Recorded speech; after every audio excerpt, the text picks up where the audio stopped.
You know, when you think about an empire falling, you probably picture this long, slow decay, right?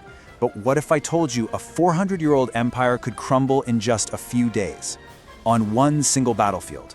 That's exactly what we're talking about today, the Battle of al-Qadisiyyah. This one clash basically sealed the fate of the incredible Sasanian Persian Empire. So, let's get into it. All right, so picture this. The year is 636. We're on this dusty plain in, well, what's now modern-day Iraq. And right here, two worlds are on a collision course. And the stakes, they're just unbelievably high. We're talking about the very survival of an entire ancient civilization just hanging in the balance. Okay, so to really get why this one battle was such a game changer, we kind of have to zoom out for a second and look at the big picture. You see, the world's two superpowers at the time were, well, they were completely gassed. And not from fighting some new threat, but from fighting each other for decades. They were totally on the brink, and a new era was dawning.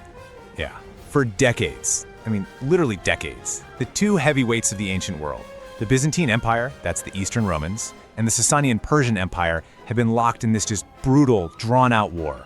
Both sides were wrecked, their money was gone, their armies were tired, but, and this is the key thing to remember, even though they were weakened, the Sasanians still had this huge, powerful military, and they were about to run into a completely new kind of enemy.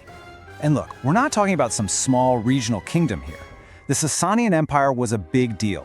They were the heirs to ancient Persia, a major rival to Rome for centuries. From their incredible capital city, Ctesiphon, they ruled a massive territory for over 400 years. They were, without a doubt, a cornerstone of the ancient world. But all that fighting, that mutual exhaustion, it created a power vacuum. It's like the world was holding its breath. And right into that void, a new power starts to rise up from the Arabian Peninsula. And these guys, they were unified, they were incredibly motivated, and they were about to challenge an old world order that frankly had no clue what was about to hit it. So, yeah, that challenge, it was going to lead to a head-on collision. All right, let's meet the commanders, and let's look at the armies that are about to clash on this fateful day. Okay, on the Persian side, you've got Rostam Farrokhzad. This guy is one of the empire's best generals, super capable, tons of experience. And facing off against him is the Arab commander Sa'd ibn Abi Waqqas. So you've got two leaders, two very different armies, and literally the entire future of the region resting on their shoulders. And Rostam's army was, wow. I mean, it was a seriously formidable force. Think about it. You've got heavily armored cavalry, disciplined infantry formations, and then their ultimate weapon, towering war elephants. These things weren't just animals, okay? They were living, breathing siege engines designed to do one thing: smash through enemy lines and cause absolute sheer terror. So, the armies are gathered near this town, al-Qadisiyyah. The stage is set for an absolutely epic showdown. And this is way more than just a battle. This is for the soul of an entire empire.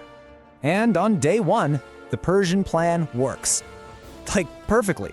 The war elephants charge forward. Now you can just imagine what happens next, right? The horses of the Arab cavalry completely freak out. I mean, they've never seen anything like this. They break rank, the formations just crumble, and the entire battlefield turns into total chaos. It was a devastating, absolutely crushing opening move for the Persians. So that brings up a really important question, one that the Arab army had to figure out fast, or they were going to be wiped out. How do you fight an elephant? And this is where their tactical genius really shines. Instead of trying to take on these massive beasts head-on, which was a losing game, they completely changed their approach. They sent out specialized warriors with one mission: forget the elephant itself, go for its weak points. They started targeting the handlers riding on their backs, and even aiming for the elephant's eyes. This caused the animals to panic, it totally confused them, and just like that, their biggest weapon was neutralized. Bit by bit, the tide of the battle starts to turn. Now, the fighting goes on for days. It's just a brutal slog. But the real turning point comes right in the middle of all that chaos. The Persian general, Rostam himself, is killed in the fighting. And when he went down, the entire Persian command structure just collapsed. Yup, with that one death, the whole Sasanian army just began to fall apart. This wasn't just the end of a battle anymore. It was the beginning of the end for their whole empire. So let's just recap that progression, because it's super important. The battle starts with total Persian dominance, thanks to the elephants. Then it shifts to a stalemate as new tactics come into play. And finally, with the loss of their leader, total collapse. Without their general, that once disciplined Persian army completely lost its way. The retreat didn't just happen, it turned into an all-out rout. Look, the defeated Qadisiyyah, it was an absolute catastrophe for the Sasanians. Their main army was completely shattered, and now there was nothing, literally nothing, standing between the invaders and the imperial capital, Ctesiphon. The heart of the empire was wide open, totally vulnerable. I mean, let's just stop and think about that for a second. 400 years. An entire dynasty that went toe-to-toe with Rome, that was a global center for art and science and culture. And it was broken. In one battle.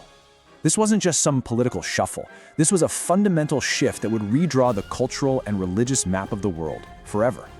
And that really brings us to the big final question, doesn't it? The story of al-Qadisiyyah is this incredible, stark reminder of how history can just pivot on a razor's edge. It really makes you wonder, how fragile is any empire, really? Whether it's ancient,